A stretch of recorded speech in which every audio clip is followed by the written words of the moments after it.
"Ma'am, you need to leave immediately.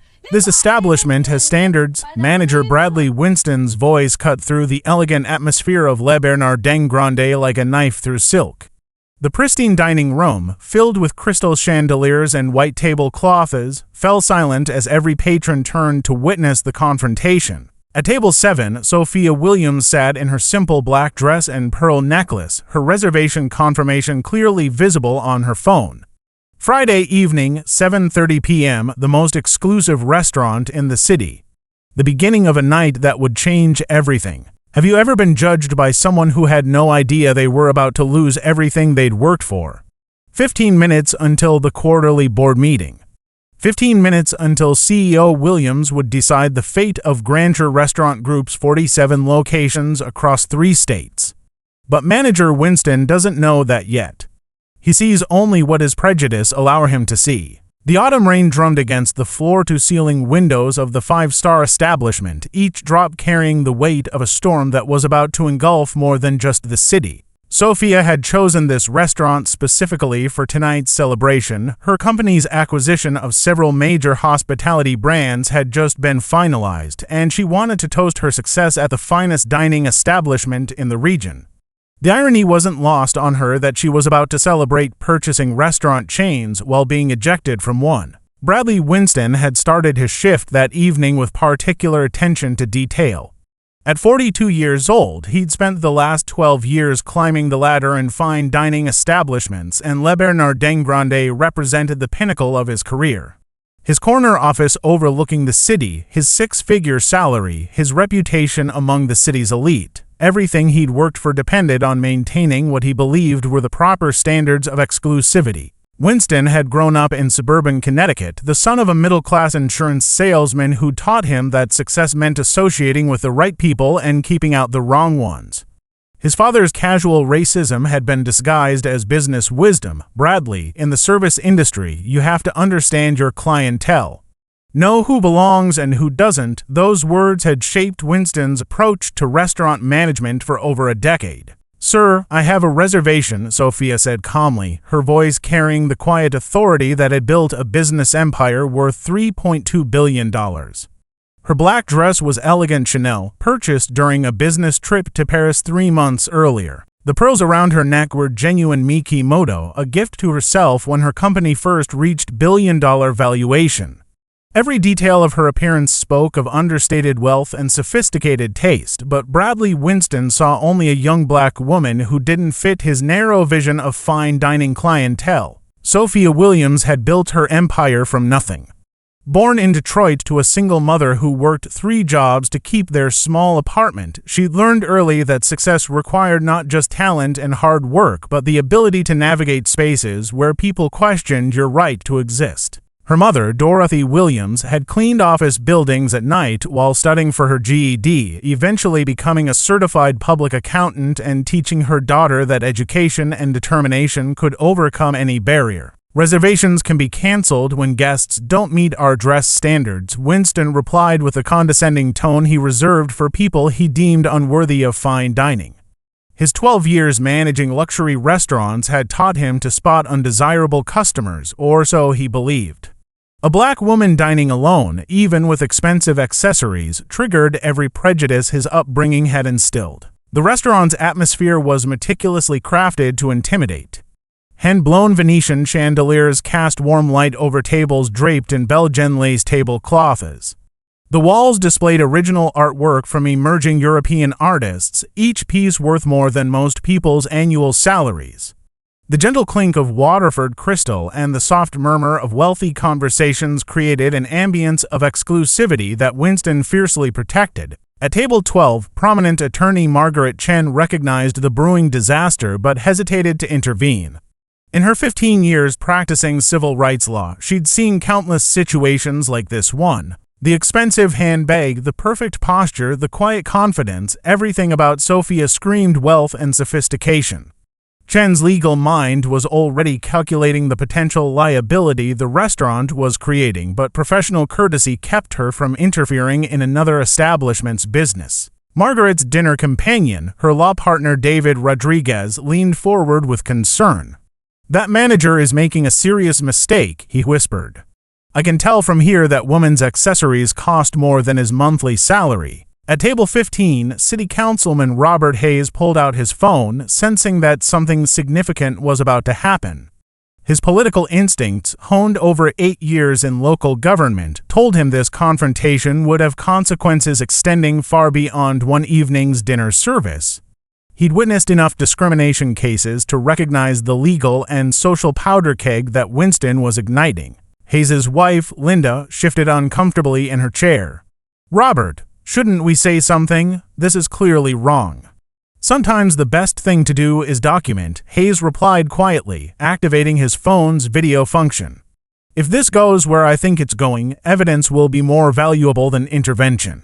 I'm going to need you to gather your belongings and exit through the side door," Winston continued, his voice loud enough to ensure maximum humiliation. "We can't have our regular customers feeling uncomfortable because of inappropriate guests." The deliberate cruelty of directing her to the side door, the service entrance typically used by delivery personnel and staff, wasn't lost on anyone in the dining room. It was designed to maximize shame while minimizing the disruption to preferred customers. Winston had used this tactic before with customers he deemed unsuitable, always feeling justified in his discriminatory actions. Sophia's phone buzzed silently on the table, Chief Financial Officer calling. The board meeting would begin soon, and her absence would delay decisions worth hundreds of millions of dollars. She glanced at her Patek Philippe watch, a gift to herself after her first billion in revenue.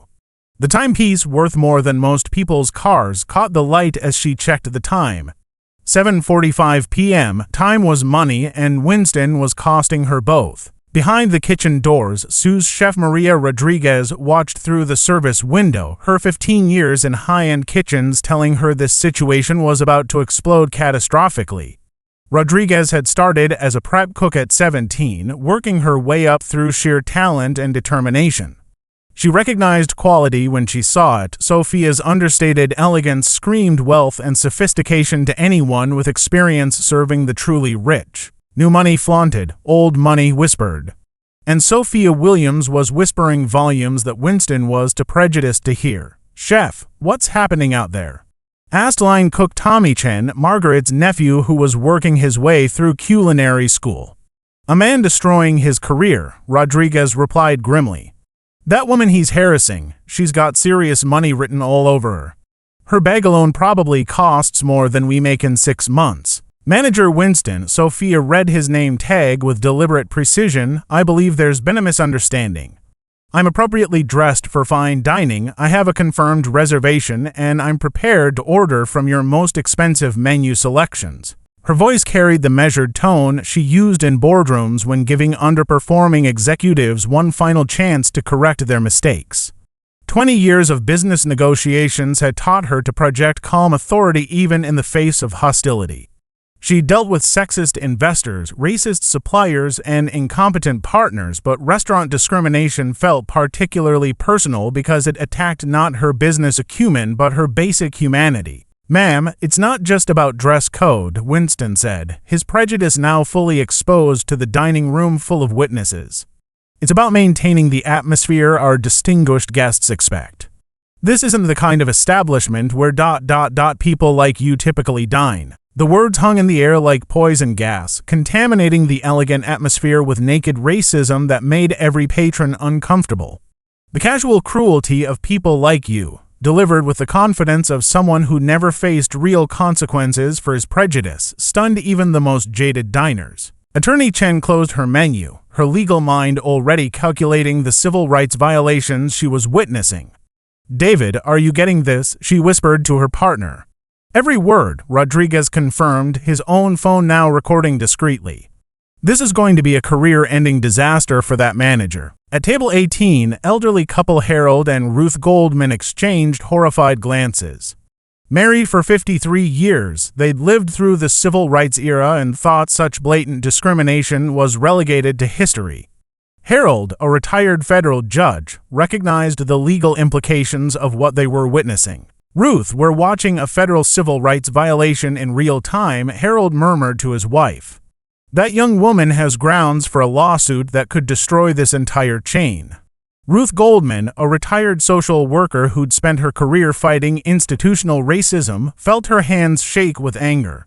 Harold, I haven't seen discrimination this blatant since the 1960s. What kind of training does this restaurant provide its management? Councilman Hayes began recording discreetly, understanding that this moment would have significant consequences. His political experience told him that in today's social media age, blatant discrimination like this would go viral within hours, potentially destroying not just Winston's career but the entire restaurant's reputation. Sophia's second phone buzzed, her personal device reserved for family and closest advisors.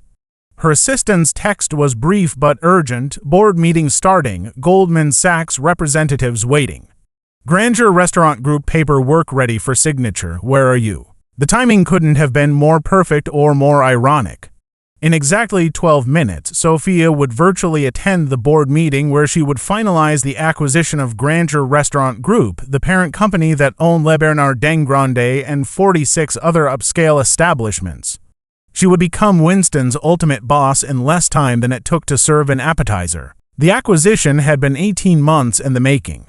Grandeur Restaurant Group, despite its prestigious properties, had been struggling with declining profits, management scandals, and a reputation for inconsistent service.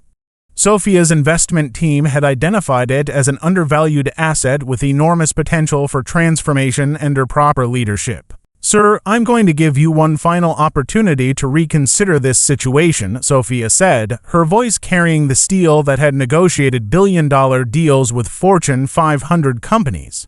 Allow me to dine in peace or face consequences that will extend far beyond this evening's service. The warning was delivered with the same calm precision she used when terminating underperforming executives or ending partnerships with companies that failed to meet her standards. In boardrooms from New York to London, that tone meant someone was about to lose everything. Winston laughed with the arrogance of someone who'd never faced real accountability.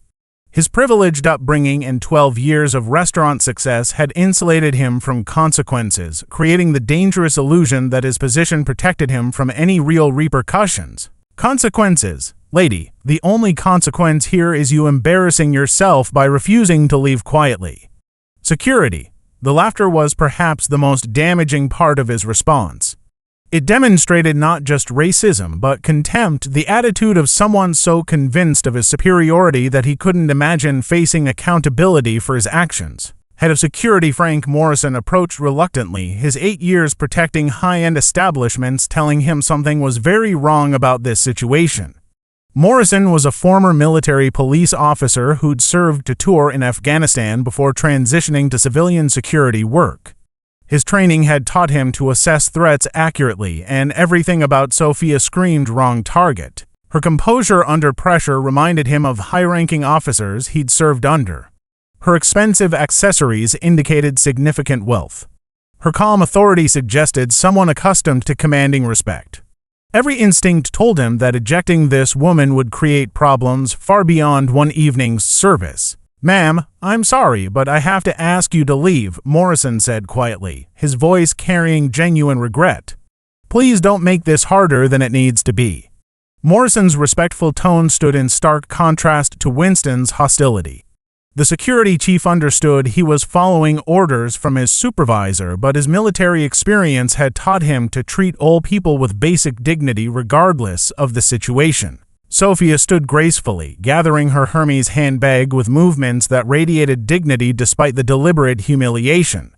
The bag, a limited edition Birkin that had required an 8-month wait from Hermes, was worth more than Winston's car, but she carried it with the understated elegance of someone for whom luxury was commonplace rather than status display. Mr. Morrison, I appreciate your professionalism. This situation isn't your fault, and you're simply doing your job. However, I want you to remember this moment very clearly. Her words to Morrison were deliberate and strategic. She recognized that the security chief was a professional caught in an impossible situation, and her respectful treatment of him would stand in stark contrast to Winston's behavior when this incident inevitably became public. She turned to address the entire dining room, her voice carrying to every table in the stunned establishment. Ladies and gentlemen, you're witnessing discrimination based solely on racial prejudice. Manager Winston has ejected me from this establishment despite my having a confirmed reservation and meeting all actual dress code requirements. The public address transformed a private humiliation into a public accountability moment. Sophia's business training had taught her that controlling the narrative was essential in any crisis. By clearly articulating what was happening, she ensured that witnesses understood they were watching discrimination, not legitimate policy enforcement. The dining room buzzed with uncomfortable murmurs. Several patrons pulled out phones, understanding they were witnessing something that would become significant. The age of social media meant that discriminatory actions could no longer be hidden or minimized. They would be documented, shared, and judged by millions. At table 22, food blogger Sarah Martinez began live tweeting the incident to her 50,000 followers. Her posts, tagged with hashtag restaurant discrimination and hashtag Le Bernard Grande, would begin the viral spread of the story within minutes. Thread: witnessing shocking discrimination at upscale restaurant. Black woman with clear reservation being ejected by manager who says people like you don't belong here. This is 2024. People, how is this still happening? 1. Others simply stared in shock at the blatant racism being displayed in such an upscale establishment. Many were older patrons who'd assumed such overt discrimination was extinct in modern fine dining establishments. I want everyone to remember this moment, Sophia continued, her business training transforming public humiliation into strategic advantage. Remember how discrimination looks when practiced by people who believe they're protected by their position and authority. The words were carefully chosen to emphasize the abuse of power inherent in Winston's actions. By framing the incident as institutional rather than personal discrimination, she elevated the conversation beyond one manager's prejudice to address systemic issues in the hospitality industry. Winston's face reddened with anger and embarrassment at being publicly challenged. His authority, the foundation of his professional identity, was being undermined in front of customers whose respect he desperately needed. Security, escort this woman out immediately. I don't want to hear another word. The shouted order revealed Winston's complete loss of professional composure. Instead of de-escalating the situation or attempting to maintain the restaurant's elegant atmosphere, he'd allowed his prejudice to transform him into the very thing fine dining establishments tried to avoid, a source of uncomfortable disruption. As Sophia walked toward the exit, her phone rang with a distinctive ringtone reserved for her board of directors. She answered while walking, her voice transitioning from victim to CEO in the span of a single breath. This is Sophia Williams. I'm running slightly behind schedule due to an interesting situation, but I'll be joining the meeting momentarily. The transition was seamless and devastating to witness. The same woman Winston had dismissed as unworthy was now taking a call about business worth more than the restaurant's annual revenue. The voice on the other end was crisp and professional. Ms. Williams, Goldman Sachs, is ready to facilitate the final wire transfer for the Grandeur Restaurant Group acquisition. The sellers are eager to close and all documentation has been reviewed. We just need your signature on the digital documents. Every word of the phone conversation carried across the silent dining room, where patrons strained to hear details of what was clearly a massive business transaction. The irony was becoming impossible to ignore. The woman being ejected for not belonging was conducting business that dwarfed the restaurant's entire operation. Sophia paused at the restaurant's entrance, looking back at Winston, who was returning to his normal duties as if nothing significant had happened. Actually, let's proceed with the meeting immediately. I have a few additional stipulations I'd like to add to the acquisition agreement. The pause was theatrical and effective. Every person in the restaurant understood they'd just witnessed something extraordinary, though most didn't yet realize the full scope of what was about to unfold. She stepped into her waiting Tesla Model S, the car's custom license plate reading SW Empire barely visible in the evening rain. Her driver, James Chen, Margaret Chen's younger brother and a former Marine, had witnessed the entire encounter through the restaurant's large windows. James had been Sophia's personal driver for 3 years, ever since completing his MBA while working part-time for her transportation company. His military background and business education made him particularly valuable for security-conscious situations, and his sister Margaret's legal connections provided additional peace of mind. Ms. Williams, I saw what happened in there. Are you all right? James asked, his protective instincts activated by the injustice he'd witnessed. His military training had taught him to assess threats and protect high-value assets, but watching someone discriminate against his employer had triggered personal anger that went beyond professional duty. "I'm fine, James, but Manager Winston is about to have the worst night of his professional life," Sophia replied, opening her laptop as the car pulled away from Le Bernard Dengrande. "Please drive to the office. I have a board meeting to join and a restaurant chain to purchase." The laptop was a custom-built device worth $15,000, configured with the highest security protocols and direct connections to her company's global network. As the Tesla glided through the city streets, Sophia prepared for a meeting that would transform not just her business portfolio but the entire landscape of upscale dining in the region. Inside the restaurant, Winston returned to his normal operations, completely unaware that his career had just ended. The dining room gradually returned to normal conversation, though several patrons continued discussing the shocking display of racism they'd witnessed with their dinner companions. The conversation at table 12 between the Chen partners became increasingly heated as they debated the legal implications of what they'd witnessed. "Margaret, that was textbook racial discrimination," David said, reviewing the video he'd captured. "Clear violation of public accommodation laws, potential civil rights violations, and now we have multiple witnesses and video evidence." "I know," Margaret replied grimly, "but did you hear that phone call? If I'm right about what just happened, that manager didn't just discriminate against a customer, he discriminated against his new boss." Meanwhile, food blogger Sarah Martinez's Twitter thread was gaining traction, with retweets and comments flooding in from across the country. Her followers were demanding the restaurant's name, Winston's identity, and calls for boycotts were already beginning. Sophia joined the board meeting via video conference from her car, her professional demeanor showing no trace of the humiliation she'd just endured. The conference call included 7 corporate executives, 3 attorneys from Goldman Sachs to representatives from the selling company and her own legal team. "Gentlemen, thank you for your patience. I'm ready to proceed with the Grandeur Restaurant Group acquisition, but I have some additional terms I'd like to include in the purchase agreement." Her voice carried the same authority that had built a business empire from nothing. The slight delay had actually worked in her favor. The additional time had allowed her to process the discrimination incident and plan her response strategically. The Goldman Sachs representative pulled up the digital documents on his screen. "Of course, Ms. Williams, what modifications would you like to make?"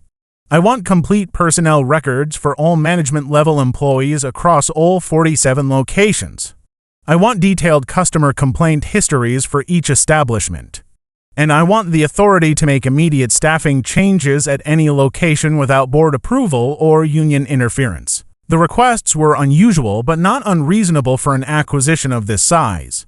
What the other participants didn't understand was that these terms were specifically designed to address the discrimination she'd just experienced.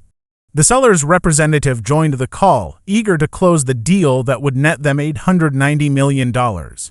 "Ms. Williams, those terms are quite unusual. May I ask the reasoning behind these specific requirements?" Jonathan Richards, the seller's representative, had been trying to unload Grandeur Restaurant Group for over 2 years. The company's declining profits, management issues, and reputation problems had made it difficult to find buyers willing to pay premium prices. The diplomatic language concealed the fact that she was about to use her new ownership to address discrimination systematically across the entire chain. Her plan was already forming: comprehensive bias training, diverse hiring initiatives, and zero-tolerance policies that would transform the company's culture. 20 minutes later, the acquisition was complete. Williams Enterprise Group now owned every Grandeur Restaurant Group location, including Le Bernard Dengrande, where Winston continued his evening service, completely unaware that his discriminatory actions had just cost him everything. The wire transfer of $890 million was executed with the same efficiency as any routine business transaction, but the implications were staggering. In less than an hour, Sophia had gone from victim of discrimination to owner of the entire company responsible for that discrimination. Sophia's first call as the new owner went to the company's human resources director. "This is Sophia Williams, your new owner. I need complete personnel files for Bradley Winston, manager of the Le Bernard Grande location, on my desk within the hour. I also need security camera footage from this evening's service, particularly any incidents involving customer ejections. Linda Martinez, the HR director, had been expecting this call. Corporate acquisitions always involved personnel reviews, but the urgency and specificity suggested something more serious than routine evaluation. Ms. Williams, I'll have those files ready immediately. Is there a particular issue we need to address? Yes, Sophia replied, her tone carrying the weight of authority. There's a very serious issue that requires immediate attention. Her second call went to her personal attorney, Davis McKenzie, who specialized in civil rights law and had been her legal advisor for over a decade. Davis, I need you to prepare civil rights violation documentation for an incident that occurred this evening. I have multiple witnesses, potential video evidence, and a discrimination case that's going to make national headlines. McKenzie had handled dozens of discrimination cases for Sophia's various business interests, but the tone of this call suggested something more personal and more serious than routine corporate legal issues. The third call was to her public relations team. This is Sophia. I need a press conference scheduled for tomorrow morning. Subject will be racial discrimination in the hospitality industry and the corporate responsibility to address systemic racism in customer service. Victoria Chen, her PR director, no relation to the attorney Margaret Chen, began mobilizing the media resources that would transform a local discrimination incident into a national conversation about racism in the service industry. By 9:47 p.m., Winston was closing down his service for the evening, satisfied with another successful night at Le Bernard Grande. The restaurant had served 127 customers, generated $34,000 in revenue, and maintained the exclusive atmosphere he believed was essential for fine dining. He had no idea that his new owner was reviewing security footage of his discriminatory actions. Winston's closing routine was meticulous and self-congratulatory. He reviewed the evening's receipts, noting the high check averages that he attributed to his careful customer selection. He inspected the dining room for any service issues, feeling proud of the standards he'd maintained by ejecting an inappropriate customer. At 10:15 p.m., Winston's phone rang. Human Resources Director Linda Martinez was calling all management personnel for an emergency conference call. Bradley, we need you to join an immediate meeting with the new ownership team. There are some operational matters that require urgent attention. The call was unusual but not unprecedented. Restaurant chains often conducted late-night management meetings to address urgent operational issues or implement new corporate policies. Winston joined the video call from his office, still wearing his manager's uniform and carrying the authority he'd wielded against Sophia just hours earlier. On screen, he saw faces he didn't recognize, the new corporate leadership that had just purchased his employer. Bradley Winston, manager of Le Bernard Grande location, came the professional voice of HR Director Martinez. I'd like you to meet Sophia Williams, your new CEO and owner of Grandeur Restaurant Group. The words hit Winston like a physical blow. His mouth went dry, his vision blurred, and his hands began shaking uncontrollably as the full scope of his error became clear. Sophia's face appeared on screen, and Winston's blood turned to ice water. The same woman he'd humiliated and ejected now sat in a corporate boardroom, wearing a business suit that cost more than his monthly salary, with the quiet authority of someone who owned his entire world. The transformation was complete and devastating. The inappropriate customer who didn't belong was now his boss, his owner, the person who controlled his career and livelihood. Good evening, Mr. Winston, Sophia said, her voice carrying the same calm professionalism that had built her empire. I believe we met earlier this evening. I was the inappropriately dressed customer you ejected from your establishment. Winston's mouth opened and closed like a fish drowning in air. No words came out, but his face displayed every emotion from shock to terror to the dawning realization that his career was over. Ms. Martinez, please play the security footage from this evening's incident, Sophia continued, her tone remaining professional despite the personal satisfaction of this moment. The video played on everyone's screens, showing Winston's discriminatory actions in high definition. His words echoed through the conference call speakers. It's about maintaining the atmosphere our distinguished guests expect. This isn't the kind of establishment where people like you typically dine. The silence following the video was deafening. 7 corporate executives, 3 legal advisors, and 2 HR specialists had just witnessed clear evidence of racial discrimination that would expose the company to massive liability. Mr. Winston, Sophia said, breaking the silence. In addition to violating corporate policy, civil rights law, and basic human decency, your actions this evening have exposed this company to significant legal and reputational damage. Do you have any explanation for your behavior? Winston finally found his voice, though it came out as barely more than a whisper. Ms. Williams, I didn't know. I thought ... You thought what, exactly? Sophia interrupted. That a black woman couldn't afford fine dining. That someone who looks like me doesn't belong in your establishment. That your prejudices were more important than customer service, professional conduct, or basic human respect. The questions came like hammer blows, each one driving home the magnitude of his error. Winston's entire worldview, his assumptions about race, class, and belonging was crumbling in real time. The weight of his actions crashed down on Winston like a collapsing building. Not only had he humiliated an innocent customer, he'd humiliated his new boss, the owner of his company, the person who controlled his career and livelihood. Ms. Williams, please, I can explain, Winston pleaded, his professional composure completely destroyed. I made a mistake. I can apologize. I can make this right. The desperation in his voice was pathetic and complete. The man who'd wielded authority like a weapon just hours earlier was now begging for mercy from the woman he'd tried to humiliate. Sophia leaned forward in her chair, her expression carrying the same intensity she used when terminating underperforming executives. Mr. Winston, you had multiple opportunities to make this right. When I told you I had a reservation, when I explained I was appropriately dressed.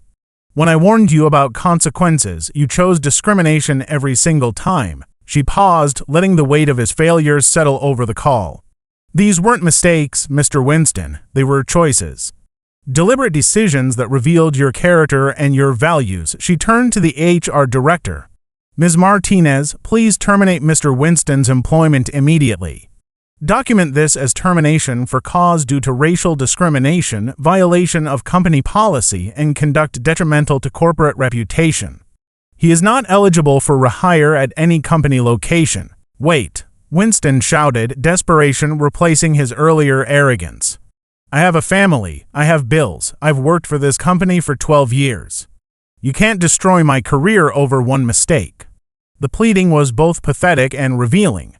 Winston was finally facing consequences for his prejudice, and the reality was destroying him mentally and emotionally. Sophia's expression didn't change. Mr. Winston, you didn't make one mistake. You made a series of deliberate choices to discriminate against me based on my race. You chose to humiliate me publicly. You chose to deny me service despite meeting all legitimate requirements. Those weren't mistakes, they were decisions that revealed your character. She paused, letting the weight of consequence settle over the call. The question you should be asking isn't why I'm terminating your employment. The question is why you thought your prejudice was acceptable in the first place. Winston's screen went dark as he was removed from the call, his access to company systems immediately revoked. 12 years of restaurant management ended in 12 seconds of corporate justice. Ladies and gentlemen, Sophia addressed the remaining participants. This incident represents exactly the kind of systemic discrimination that undermines our industry's reputation and violates our corporate values. Effective immediately, all management personnel will undergo comprehensive bias training.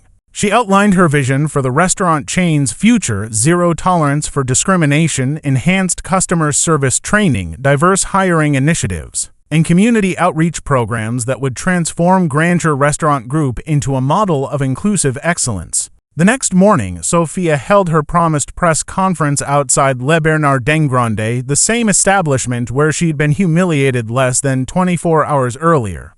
Local news crews, civil rights organizations, and business reporters packed the sidewalk to hear her statement. The media turnout was extraordinary. Food blogger Sarah Martinez's Twitter thread had gone viral overnight, accumulating over 500,000 retweets and making #RestaurantJustice trend nationally. News outlets from CNN to Fox News were covering the story, fascinated by the dramatic reversal of fortune. Yesterday evening, I experienced racial discrimination at this restaurant, Sophia began, her voice carrying across the crowd of journalists and supporters. I was ejected from this establishment not because I violated any legitimate policy, but because the manager believed people who look like me don't belong in fine dining establishments. She paused, letting the cameras capture her composed dignity. The contrast between her professional presence and Winston's crude discrimination was stark and powerful. However, what happened next demonstrates that justice is possible when we have the courage to demand accountability and the resources to enforce change. The revelation that she had purchased the entire restaurant chain sent shockwaves through the crowd. Reporters shouted questions while cameras flashed continuously, capturing the moment when a victim of discrimination became the agent of systematic change. This acquisition isn't about revenge, Sophia continued, it's about transformation. Grandeur Restaurant Group will become a model of inclusive excellence, proving that great customer service means serving all customers with equal dignity and respect. Within hours, the story went viral across social media platforms. #RestaurantJustice trended nationally alongside #Sophia Williams and #discrimination consequences. The video of Winston's humiliation, followed by news of his termination and Sophia's acquisition, was viewed over 2 million times in the first day. The story captured public imagination because it combined clear injustice with dramatic reversal and ultimate accountability. People shared their own experiences with discrimination while celebrating Sophia's transformation of victimization into empowerment. Bradley Winston watched the coverage from his apartment, his career in hospitality effectively over. No restaurant chain would hire a manager who discriminated against a customer so publicly, especially when that customer turned out to be a billionaire who now owned a major competitor. The video footage of his discrimination had been broadcast on every major news network. His name and face were associated permanently with the kind of racist behavior that modern businesses desperately wanted to avoid. But Sophia's transformation of Grandeur Restaurant Group was just beginning. She implemented diversity hiring initiatives that increased minority representation in management by 340% within 6 months. Customer satisfaction scores improved dramatically as inclusive service policies attracted a broader, more diverse clientele. The changes were systematic and comprehensive. Every location received new training materials, updated policies, and management oversight designed to prevent discrimination while promoting genuine hospitality excellence. Le Bernard Grande itself underwent a complete cultural transformation. New manager Patricia Washington, a black woman with 15 years of fine dining experience, implemented customer service protocols that emphasized dignity and respect for all patrons. The restaurant's reviews improved from 4.1 to 4.8 stars as word spread about its new inclusive atmosphere. Patricia had been recruited from a competing restaurant chain where she'd been passed over for promotion repeatedly despite outstanding performance reviews. Under Sophia's leadership, her talent was finally recognized and rewarded appropriately. Sue's chef Maria Rodriguez was promoted to head chef, her years of exceptional skill finally recognized under new leadership that valued talent over prejudice. Her innovative menu celebrating diverse culinary traditions earned the restaurant its first James Beard Award nomination. Rodriguez's promotion sent shockwaves through the culinary industry, where women and minorities had historically been underrepresented in leadership positions. Her success became a symbol of the changes possible when discrimination was eliminated from workplace culture. Security Chief Frank Morrison received commendations for his professional handling of the Winston incident and was promoted to Regional Security Coordinator for all Grandeur Restaurant Group locations. His training programs now emphasized de-escalation and customer respect. Morrison's military background proved invaluable in developing security protocols that protected customers while maintaining the welcoming atmosphere essential for hospitality excellence. 6 months after the incident, Sophia returned to Le Bernard Grande for dinner, this time greeted with the respect and service she'd been denied during her first visit. She sat at the same table where Winston had humiliated her, now surrounded by staff who understood that excellent service meant serving everyone with equal dignity. The symbolism wasn't lost on anyone. The same table that had witnessed discrimination now hosted a celebration of transformation and inclusive excellence. The young server attending her table, Marcus Johnson, was a college student working his way through business school with dreams of opening his own restaurant someday. Under the new ownership, he'd received training not just in service techniques, but in treating every customer as worthy of respect and excellence. "Ms. Williams," Marcus said as he presented the evening's menu, "it's an honor to serve you this evening. Is there anything special you'd like to celebrate?"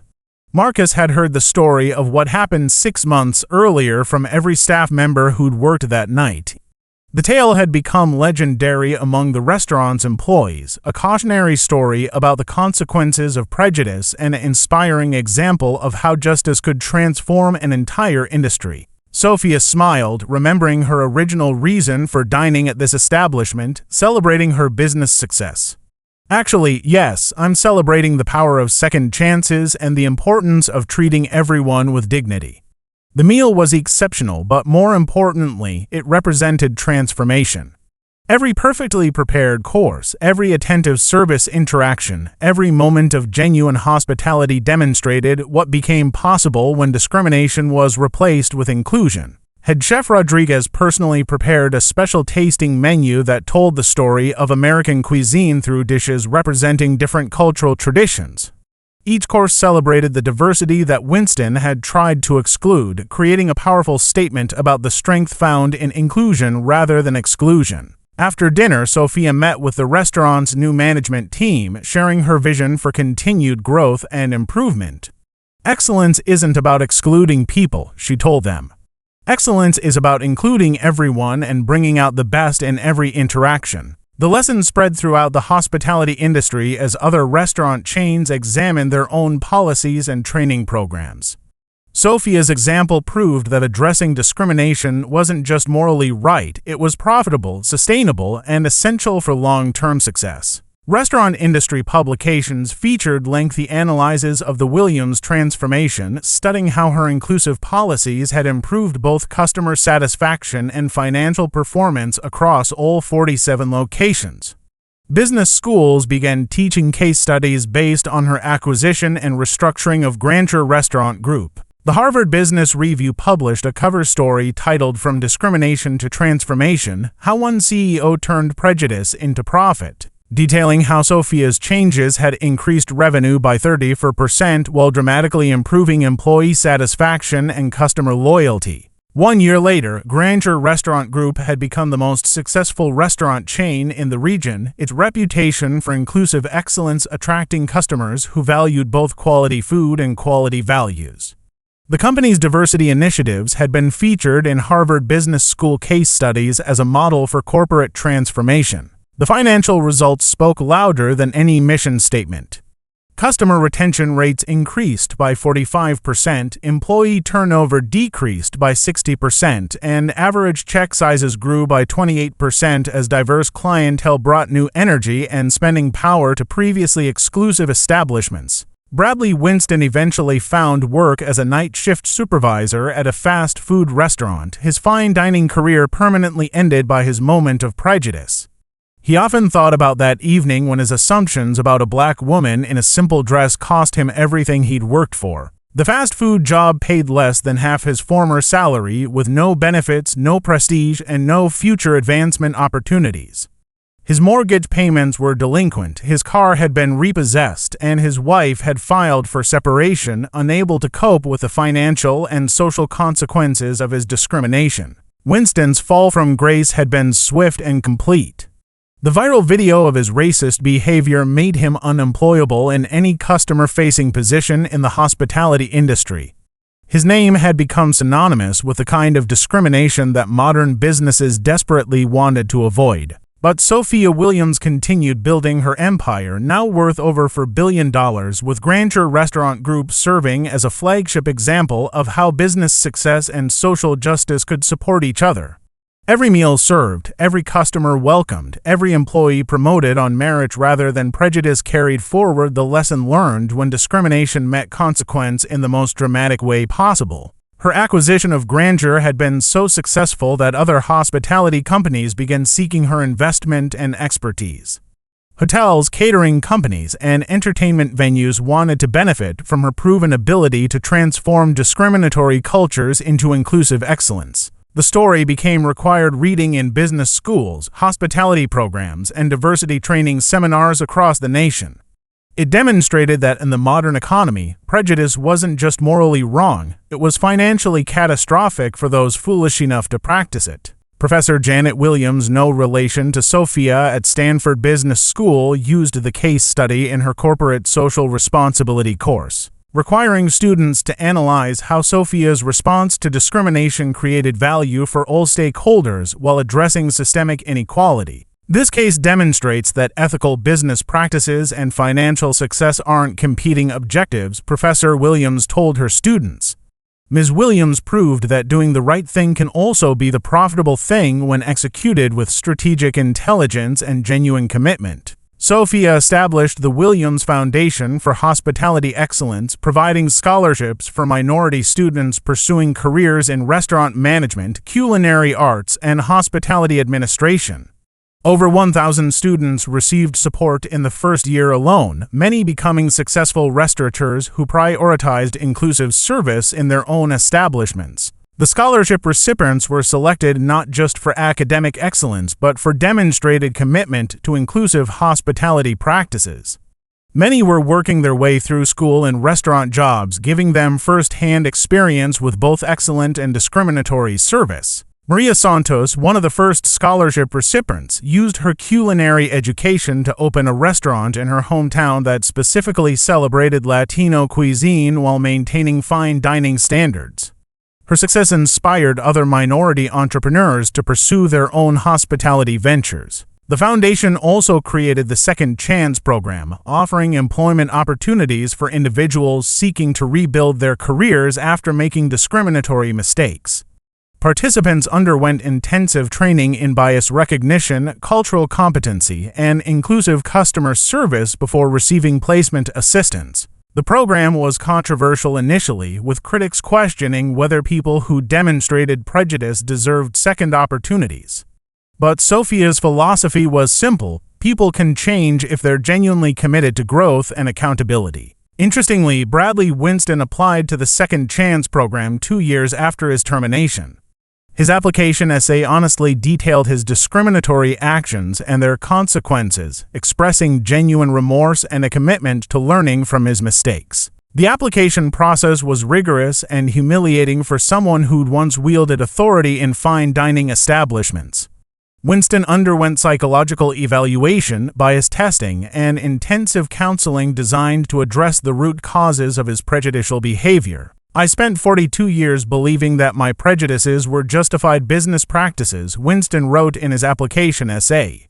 I thought maintaining standards meant excluding people who didn't look like my customers. I was wrong, and I'm committed to spending the rest of my career trying to repair the damage I've caused. After completing the program's rigorous requirements, he now works as a diversity training coordinator, sharing his story to help others recognize their biases before those biases destroy their careers. The irony wasn't lost on anyone that the man who discriminated against Sophia Williams now worked for an organization she founded, helping to prevent others from making similar mistakes. His presentations, titled "The Night I Lost Everything to Prejudice," had reached over 50,000 hospitality industry professionals. I saw a successful black woman and assumed she didn't belong, Winston tells his audiences, his voice carrying the weight of hard-learned wisdom. I let my prejudices override my professionalism, my humanity, and my common sense. I lost my career, my reputation, and my self-respect because I couldn't see past the color of someone's skin to recognize their character. The presentations were emotionally difficult for Winston, requiring him to relive his most shameful moment repeatedly. But the positive feedback from audiences convinced him that his humiliation could serve a greater purpose in preventing others from making similar mistakes. Sophia occasionally attended these presentations not to humiliate Winston further, but to demonstrate the power of redemption through genuine accountability. Their interaction now represented something more powerful than the original discrimination. It represented the possibility of growth, change, and healing. When they appeared together at industry conferences, the visual impact was profound. The same woman Winston had tried to eject from his restaurant now stood beside him as they worked together to eliminate discrimination from the hospitality industry. Mr. Winston made terrible choices based on prejudice, Sophia would tell audiences. But his willingness to acknowledge those mistakes, accept consequences, and work toward redemption demonstrates that people can change. That's why the Second Chance program exists, not to excuse discrimination, but to create pathways for genuine transformation. The restaurant where it all began continued to thrive under inclusive leadership, its success proving that excellence and equality weren't competing values but complementary strengths. Every customer welcomed, every employee respected, every meal served with dignity carried forward the transformation that began with one woman's refusal to accept discrimination. Le Bernard d'Engrande had become a pilgrimage destination for civil rights activists, business leaders, and hospitality professionals who wanted to see firsthand how systematic change could transform an organization's culture and performance. The restaurant now displayed a small plaque near the entrance in memory of injustice overcome and in celebration of dignity restored. Excellence in service means serving everyone with equal respect. Williams Foundation for Hospitality Excellence. The lesson remained clear and urgent. In today's interconnected world, prejudice isn't just morally wrong, it's economically dangerous. Social media ensures that discriminatory actions face immediate public scrutiny. Corporate accountability means that bias can end careers instantly. And sometimes, the person you discriminate against might just be the person who ends up owning your company. The story resonated globally because it combined universal themes of justice, redemption, and transformation with a specific American experience of racial discrimination and economic empowerment. International business publications featured the case study as an example of how American companies could address systemic inequality while improving financial performance. Your voice matters in this ongoing fight against discrimination and prejudice. Share your experiences with bias in customer service, workplace discrimination, or moments when you witnessed injustice. How did you respond? What changes do you want to see in the businesses you patronize? The call to action reflected Sophia's belief that lasting change required individual commitment as well as institutional transformation. Every person who refused to accept discrimination, every customer who spoke up against prejudice, every employee who treated colleagues with dignity contributed to the cultural shift her story represented. Subscribe to Black Voices Speak for more stories of resilience, justice, and the power of turning discrimination into transformation. Hit that notification bell because every story shared brings us closer to a world where character truly matters more than color, where service excellence means serving everyone with equal dignity. The media platform that emerged from Sophia's story had become a powerful voice for social justice in the business world. Her monthly articles on inclusive leadership, economic empowerment, and corporate accountability reached millions of readers who were working to create more equitable workplaces and communities. Together, we can ensure that the next generation inherits a business world where success is measured not by who you exclude, but by how well you include everyone. Where customer service means serving all customers with respect, where professional excellence means treating all people as deserving of dignity and courtesy. The vision extended beyond restaurants to encompass all customer-facing industries. Hotels, retail stores, entertainment venues, and service companies across America were examining their own cultures and policies, trying to ensure they wouldn't become the next viral discrimination story. Justice achieved through economic empowerment is justice that transforms entire industries. Change happens when discrimination meets consequence, when prejudice faces accountability, and when victims become agents of systematic transformation. The economic impact of Sophia's transformation extended far beyond one restaurant chain. Her success had inspired other minority entrepreneurs to pursue acquisitions and business ventures in industries where they'd previously faced barriers to entry. The story that began with a dress code dispute became a billion-dollar lesson in the cost of prejudice and the power of inclusive excellence. Every time someone chooses respect over discrimination, service over prejudice, inclusion over exclusion, the transformation continues, one interaction, one business, one changed heart at a time. 5 years after the incident, Le Bernard Dangrande hosted an annual Dignity in Service Award ceremony recognizing hospitality professionals who demonstrated exceptional commitment to inclusive excellence. The ceremony brought together restaurant owners, hotel managers, and service industry leaders from across the country to celebrate positive examples and share best practices. The award ceremony had become one of the most prestigious events in the hospitality industry, with winners receiving not just recognition but also grants to implement inclusive service initiatives in their own organizations. Sophia used her keynote address at the 5th annual ceremony to reflect on the journey from that humiliating night to the transformation of an entire industry. 5 years ago, I was ejected from this restaurant because someone believed I didn't belong here, she told the audience of 500 hospitality professionals. Tonight, this same location hosts leaders from across our industry who are committed to ensuring that everyone belongs everywhere they choose to spend their money and share their time.